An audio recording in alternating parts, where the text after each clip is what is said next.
కంచగచ్చిబౌలి భూముల విషయంలో విద్యార్థులను ప్రతిపక్షాలు తప్పుదో పట్టిస్తున్నాయని డిప్యూటీ సీఎం భట్టి విక్రమార్క మండిపడ్డారు. వర్సిటీలోని రాళ్లు చెరువులను సంరక్షిస్తామని తెలిపారు భట్టి. విద్యార్థులపై పెట్టిన కేసులు తొలగిస్తామని హామీ ఇచ్చారు. బీసీలు ఇక ధర్మయుద్ధం ప్రకటించాలని సీఎం రేవంత్ రెడ్డి పిలుపునిచ్చారు. ఢిల్లీలో నిర్వహించిన బీసీ సంఘాల సమావేశంలో ఆయన పాల్గొన్నారు. ఇక తాము ఢిల్లీ రామని ప్రధాని మోదీ తమ గల్లీకి రావాలని రేవంత్ అన్నారు. తమ డిమాండ్లకు దిగి రావాలి లేదా పదవి నుంచి దిగిపోవాలని తెలిపారు. బీసీ రిజర్వేషన్లు అమలు చేసే బాధ్యత రాష్ట్రాలదేనని కేంద్ర మంత్రి బండి సంజయ్ స్పష్టం చేశారు. కావాలనే ముస్లింలను బీసీ జాబితాలో చేర్చారని తెలిపారు. 56% ఉన్న బీసీలను 46% తగ్గించి చూపారని బండి సంజయ్ వివరించారు. బీసీ రిజర్వేషన్లో ముస్లింలే 10% లబ్ధి పొందుతారని అన్నారు. బీసీ రిజర్వేషన్ల పేరుతో రాజకీయం చేయవచ్చని కాంగ్రెస్ నిరూపించిందని బీజేపీ ఎమ్మెల్యే పాయల్ శంకర్ విమర్శించారు. ఏ రాజు, ఎవరా అమ్మాయి? ఇది మ్యారేజ్ ఇన్విటేషన్ కాదు, నేను కొత్త బిజినెస్ స్టార్ట్ చేస్తున్నాను. కానీ ఎలా? బాస్ వాలా. Be the boss. మతపరమైన రిజర్వేషన్లకు రాజ్యాంగం వీలు కల్పించదని తెలిసి కూడా బీసీ జాబితాలో ముస్లింలను చేర్చారని ఆగ్రహం వ్యక్తం చేశారు పాయల్ శంకర్. చేసిన అభివృద్ధిని ప్రచారం చేసుకోలేకపోవడం వల్లే ప్రజల్లో వ్యతిరేకత కనిపిస్తోందన్నారు మంత్రి జూపల్లి కృష్ణారావు. ఇక పార్టీ అభివృద్ధిపై దృష్టి సారిస్తామని తెలిపారు. ఉమ్మడి మహబూబ్నగర్ జిల్లాకు మంత్రివర్గంలో చోటు కల్పించాలని జూపల్లి సూచించారు. తెలంగాణ తెచ్చిన తనకు అన్నీ తెలుసనే మైకంలో కేసీఆర్ ఉన్నారని ఆరోపించారు. వివాదాస్పద కంచగచ్చిబౌలి భూముల్లోని చెట్లను నేటి వరకు కొట్టేయొద్దని తెలంగాణ హైకోర్టు ఆదేశించింది. ఇవాళ మధ్యాహ్నం ఈ కేసు మరోసారి విచారణకు రానుంది. టీటీడీ సేవలు సౌకర్యాల్లో 100% మార్పు కనిపించాలని సీఎం ఆదేశించారు. తిరుమలలో సేవలు బాగుంటేనే ప్రభుత్వానికి మంచి పేరుస్తోందని స్పష్టం చేశారు. సచివాలయంలో టీటీడీపై సమీక్షించిన సీఎం చంద్రబాబు అభివృద్ధి పనుల పేరుతో ఇష్టారీతిన డబ్బు ఖర్చు పెట్టొద్దని సూచించారు. ప్రకాశం జిల్లా పెద్దచెర్లోపల్లి మండలంలో రిలయన్స్ సంస్థ ఏర్పాటు చేస్తున్న కంప్రెస్డ్ బయోగ్యాస్ ప్లాంట్ శంకుస్థాపనలో లోకేష్ పాల్గొన్నారు. ఇచ్చిన హామీలు నెరవేరుస్తున్నందుకు గర్వంగా ఉందని మంత్రి నారా లోకేష్ అన్నారు. రానున్న 5 ఏళ్లలో 20 లక్షల ఉద్యోగాలు ఇవ్వాలన్నది తమ ప్రభుత్వ ఆలోచన అని తెలిపారు. సింగపూర్ ప్రతినిధుల బృందం రాజధాని అమరావతిలో పర్యటించింది. కోర్ క్యాపిటల్లోని వివిధ నిర్మాణాలను పరిశీలించారు సింగపూర్ ప్రతినిధులు. గండికోట నిర్వాసితుల నోట్లో జగన్ మట్టి కొట్టారని మంత్రి సత్యకుమార్ ఆరోపించారు. అన్ని శాఖల్లో అప్పులు పెట్టి వెళ్లిపోయారని అన్నారు. రౌడీ మూకలను పరామర్శించడం తప్ప జగన్ ఏమీ చేయడం లేదని ఆగ్రహం వ్యక్తం చేశారు సత్యకుమార్. కాశీనాయన క్షేత్రాన్ని ఎవ్వరూ కదిలించలేరని స్పష్టం చేశారు. కొత్తగా ఎన్నికైన 5 ఎమ్మెల్సీలతో మండలి చైర్మన్ మోషన్ రాజు ప్రమాణ స్వీకారం చేయించారు. టీడీపీ, జనసేన, బీజేపీ నుంచి ఎన్నికైన సభ్యులు ప్రమాణం చేశారు. ఎమ్మెల్సీగా ప్రమాణ స్వీకారం చేసిన నాగబాబుకు ఆత్మీయ అభినందనలు తెలిపారు చిరంజీవి. మీ ప్రేమ, తోడ్పాటుకు ధన్యవాదాలు అంటూ స్పందించారు నాగబాబు. రాజకీయాల్లో విలువలు, విశ్వసనీయత ఉండాలని నమ్మే వ్యక్తిని తానని జగన్ అన్నారు. పార్టీ కూడా అలాగే ఉండాలని ప్రతిక్షణం కోరుకుంటున్నానని తెలిపారు. స్థానిక సంస్థల ప్రజాప్రతినిధుల సమావేశంలో జగన్ మాట్లాడారు. స్థానిక ఉప ఎన్నికల్లో చూపిన తెగువ, ధైర్యాన్ని ఆయన అభినందించారు. సోషల్ మీడియా పోస్టింగ్స్ పై అంబటి రాంబాబు ఏపీ హైకోర్టును ఆశ్రయించారు. ఫిర్యాదు చేసినా పోలీసులు కేసులు నమోదు చేయడం లేదని పిటిషన్ దాఖలు చేశారు. మైనింగ్ కేసులో విచారణకు హాజరు కావాలని చెప్తూ మాజీ మంత్రి కాకాణి గోవర్ధన్ రెడ్డి హైదరాబాద్ నివాసానికి నెల్లూరు జిల్లా పోలీసులు మరోసారి వచ్చారు. కాకాణి ఇంట్లో లేకపోవడంతో ఇవాళ విచారణకు హాజరు కావాల్సి ఉంటుందని ఆయన బంధువులకు సమాచారం ఇచ్చారు పోలీసులు. ఆడుదామాంధ్రాలో అవినీతి జరగలేదని మాజీ మంత్రి రోజా స్పష్టం చేశారు. తప్పు చేసినట్లు ఆధారాలుంటే కేసులు పెట్టాలని సూచించారు. వైఫల్యాలను ప్రశ్నిస్తున్నందుకే తమపై కేసులు పెడుతున్నారని రోజా మండిపడ్డారు. అరెస్టులకు భయపడేది లేదన్నారు. మంత్రి పొంగులేటి శ్రీనివాసరెడ్డి దంపతులు శ్రీశైలంలో స్వామివారిని దర్శించుకున్నారు. ఆలయ అభివృద్ధికి 10 లక్షల రూపాయల విరాళం అందించారు. వసంత నవరాత్రుల సందర్భంగా వరంగల్ భద్రకాళి అమ్మవారికి 1,00,000 మల్లెపూలతో అర్చన చేశారు. మల్లె పువ్వులతో అమ్మవారిని అర్చిస్తే ప్రశాంతమైన జీవితం గడుపుతారని ఆలయ అర్చకులు తెలిపారు. ఏలూరు జిల్లా జంగారెడ్డిగూడెం నుంచి శ్రీరామ ఆధ్యాత్మిక సేవా సమితి ఆధ్వర్యంలో భక్తులు భద్రాచలానికి పాదయాత్రగా బయలుదేరారు. కళ్యాణం సందర్భంగా స్వామివారికి గోటి తలంబ్రాలు సమర్పించేందుకు గడిచిన 24 సంవత్సరాలుగా శ్రీరామ ఆధ్యాత్మిక సేవా సమితి ఈ పాదయాత్ర నిర్వహిస్తోంది. తాగునీటి సమస్య పరిష్కరించాలని డిమాండ్ చేస్తూ యాదాద్రి భువనగిరి జిల్లా చౌటుప్పల్లో బీజేపీ ర్యాలీ నిర్వహించింది. చౌటుప్పల్ మున్సిపల్ ఆఫీస్ ముందు ఖాళీ బుందెలు, కుండలతో మహిళలు బైఠాయించి నినాదాలు చేశారు.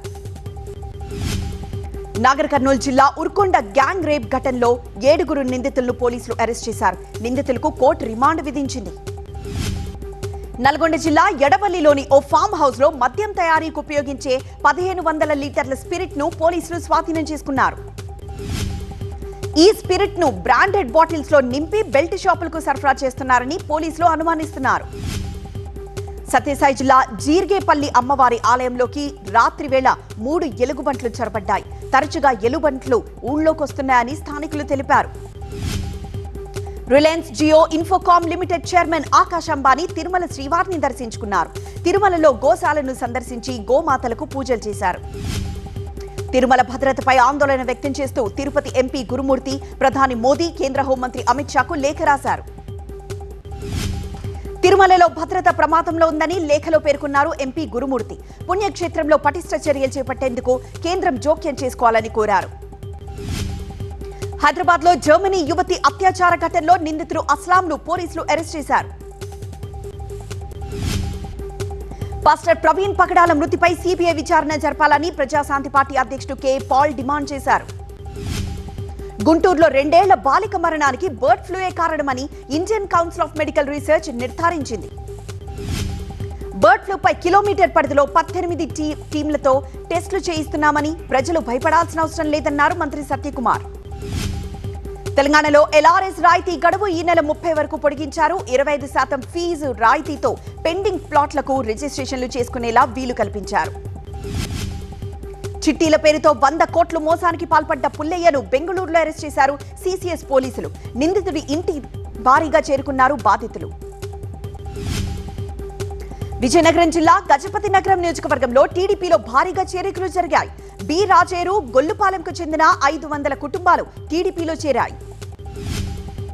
వక్ఫ్ సవరణ బిల్లుకు లోక్సభ ఆమోదం తెలిపింది. బిల్లుపై లోక్సభలో 12 గంటలకు పైగా సుదీర్ఘ చర్చ జరిగింది. చర్చ అనంతరం ఓటింగ్ నిర్వహించారు. వక్ఫ్ సవరణ బిల్లుకు అనుకూలంగా 288 ఓట్లొచ్చాయి. బిల్లుకు వ్యతిరేకంగా 232 ఓట్లొచ్చాయి. ఇవాళ రాజ్యసభలో ఈ బిల్లుపై చర్చ జరగనుంది. వక్ఫ్ సవరణ బిల్లు ఆమోదం పొందినందుకు కోట్లాది మంది పేద ముస్లింలు ప్రధాని మోదీకి కృతజ్ఞతలు చెప్తారని కేంద్ర మంత్రి రిజిజు అన్నారు. వక్ఫ్ సవరణ రాజ్యాంగ విరుద్ధమంటూ బిల్లు కాపీని చించేశారు ఎంఐఎం చీఫ్ అసదుద్దీన్ ఓవైసీ. ఈ బిల్లు ముస్లింలపై దాడిగా వివరించారు. వక్ఫ్ బిల్లును పాత తేదీ వర్తింపుతో అమలు చేయమని హోంమంత్రి అమిత్ షా స్పష్టం చేశారు. ఓటు బ్యాంకు రాజకీయాల కోసం ఈ బిల్లుపై తప్పుడు ప్రచారం చేస్తున్నారని మండిపడ్డారు. వక్ఫ్ సవరణ బిల్లుపై లోక్సభలో జరిగిన చర్చలో అమిత్ షా పాల్గొన్నారు. ముస్లిమేతరుల నియామకానికి సంబంధించిన నిబంధన అనేది బిల్లులో లేదని వివరణ ఇచ్చారు. వక్ఫ్ చట్టంలో కాంగ్రెస్ ప్రభుత్వం 2013లో తెచ్చిన సవరణలను మైనార్టీ వ్యవహారాల శాఖ మంత్రి కిరణ్ రిజిజు ప్రశ్నించారు. వక్ఫ్ ట్రిబ్యునల్స్ కున్న అపరిమిత అధికారాలను సవరణ చట్టంలో తొలగిస్తున్నట్లు కిరణ్ రిజిజు వెల్లడించారు. వక్ఫ్ సవరణ బిల్లుకు ఉమీద్ బిల్లు అని పేరు పెడుతున్నట్లు తెలిపారు. వక్ఫ్ సవరణ బిల్లును కాంగ్రెస్ తీవ్రంగా వ్యతిరేకించింది. మత వ్యవహారాల్లో ఇది జోక్యం చేసుకోవడమేనని కాంగ్రెస్ నేత గౌరవ్ గొగోయ్ ఆరోపించారు. బిల్లుపై సవరణలు ప్రతిపాదించేందుకు సభ్యులకు అవకాశం లేకుండా ప్రభుత్వం వ్యవహరించిందని కాంగ్రెస్ ఎంపీ కేసీ వేణుగోపాల్ విమర్శించారు. వక్ఫ్ చట్ట సవరణ బిల్లుకు టీడీపీ మద్దతు ప్రకటించింది. మైనార్టీ సంక్షేమానికి టీడీపీ కట్టుబడి ఉందన్నారు ఎంపీ కృష్ణప్రసాద్. చట్టంలో తాము 3 సవరణలు ప్రతిపాదించామని, వాటికి జేపీసీ ఒప్పుకుందని తెలిపారు ఎంపీ కృష్ణప్రసాద్. రాజ్యాంగంలోని అనేక అధికారాలను ధిక్కరించేలా వక్ఫ్ సవరణ బిల్లుందని వైసీపీ ఎంపీ మిథున్ రెడ్డి అన్నారు. ఈ బిల్లును తాము వ్యతిరేకిస్తున్నామని స్పష్టం చేశారు. రాహుల్ గాంధీ ప్రభావానికి లోనైన ఉద్ధవ్ ఠాక్రే బాల్ ఠాక్రే సిద్ధాంతాల నుంచి వైదొలిగారని మహారాష్ట్ర డిప్యూటీ సీఎం ఏక్నాథ్ షిండే అన్నారు. వక్ఫ్ సవరణ బిల్లు విషయంలో ఓటు బ్యాంకు రాజకీయాలకు పాల్పడుతున్న వారి నిజ స్వరూపాలు బట్టబయలవుతున్నాయని షిండే తెలిపారు. దశాబ్ద కాలంలో భారత విద్యారంగం చారిత్రక పరివర్తనను చూసిందన్నారు ప్రధాని మోదీ. జాతీయ విద్యా విధానం అనేది మేధో పునరుజ్జీవ ఉద్యమమని కొనియాడారు. సీఎం సిద్ధరామయ్యకు ప్రమేయం ఉందన్న మైసూర్ అర్బన్ డెవలప్మెంట్ అథారిటీ భూముల విషయంలో ఈడీ విచారణ కొనసాగించొచ్చని కర్ణాటక హైకోర్టు స్పష్టం చేసింది. తమిళనాడులోని తూత్తుకుడిలో భారీగా వర్షాలు పడుతున్నాయి. ఒక్కసారిగా వాతావరణం మారి వర్షం కురియడంతో స్థానికులు వేడి నుంచి ఉపశమనం పొందారు.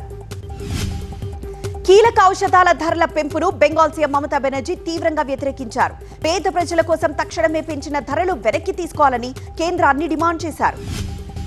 మోహన్ లాల్ చిత్రం ఎంపురాన్లోని కొన్ని సన్నివేశాలపై అభ్యంతరం చెప్తూ తమిళనాడు తేనీలో రైతు సంఘాలు నిరసన ప్రదర్శన చేపట్టాయి. దక్షిణ ప్రాంతాన్ని శివాజీ దిగ్విజయంగా తన ఆధీనంలోకి తెచ్చుకున్నారని, సమయం కుదరక ఉత్తరం వైపు వెళ్లలేకపోయారని ఆర్ఎస్ఎస్ అధినేత మోహన్ భగవత్ అన్నారు. హిందూ మహాసముద్రంలో 2500 కేజీల నార్కోటిక్స్ ను భారత నేవీకి చెందిన ఐఎన్ఎస్ తుర్కాష్ పట్టుకుంది. ఇందులో 2386 కేజీల హషీష్, 121 కేజీల హెరాయిన్ ఉంది. పెద్ది సినిమా ఫస్ట్ గ్లింప్స్ ను థియేటర్లలో ప్రదర్శించేందుకు ఏర్పాట్లు చేస్తున్నారు మేకర్స్. ఏప్రిల్ 6న శ్రీరామనవమి సందర్భంగా గ్లింప్స్ విడుదల కానుంది. మెగా డాటర్ నిహారిక కొణిదెల నిర్మాతగా రెండో సినిమాను అనౌన్స్ చేశారు. మ్యాథ్ స్క్వేర్ సక్సెస్ తో సూపర్ ఫామ్ లో ఉన్న సంగీత్ శోభన్ హీరోగా ఓ సినిమా చేస్తున్నారు. స్త్రీ 2 రిలీజ్ తర్వాత లాంగ్ బ్రేక్ తీసుకున్న శ్రద్ధా కపూర్ కొత్త సినిమాకు గ్రీన్ సిగ్నల్ ఇచ్చారు. తుంబాడ్ డైరెక్టర్ రాహి అనిల్ బార్వేతో ఓ సినిమా చేయనున్నారు. ఐపీఎల్ 18లో బెంగళూరుపై గుజరాత్ విజయం సాధించింది. 8 వికెట్ల తేడాతో ఆర్సీబీపై గుజరాత్ గెలుపొందింది. ఆర్సీబీ నిర్దేశించిన 170 పరుగుల లక్ష్యాన్ని 17.5 ఓవర్లలోనే 2 వికెట్లు మాత్రమే కోల్పోయి ఛేదించింది గుజరాత్ జట్టు.